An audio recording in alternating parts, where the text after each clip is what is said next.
تعالوا اصدمكم واقول لكم ان مش لازم بشرتك تقشر لما تعملي جلسه الديرما بن.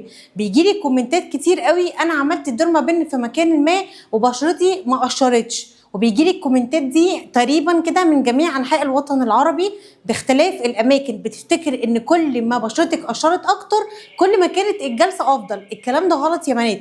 احنا بنشوف حاله البشره ايه، احنا بنستخدم التقشير او بنشد على البشره في حالات معينه، زي مثلا حالات اثار الحبوب اللي بتكون شديده، او حالات الحفر، حالات المسامات الواسعه. بنستخدم ساعتها ميزو ثيرابي بيكون فيه اصلا ماده تقشير، وكمان بنتك شويه على البشره. لكن اهم نقطه لازم تعرفيها في الديرما بن ان احنا بنعمل التهاب لبشرتك، سواء كان الالتهاب ده سطحي على حسب حالتك او كان الالتهاب ده عميق. اهم حاجه عندي ان انا بكون عالجت بشرتك من المشكله اللي هي بتكون فيها. وطبعا كلنا عارفين ان الديرما بن دي ممكن تتعمل كجلسه نضاره، ممكن تتعمل كجلسه تفتيح توحيد لون بشره، ممكن تعالج التصبغات، وكمان بتعالج الحفر وبتعالج اثار الحبوب. زي ما قلت لكم من خلال الكشف بنحدد بشرتك محتاجه ايه، وانت كمان بتقولي لي انا عاوزه بشرتي تقشر او لا.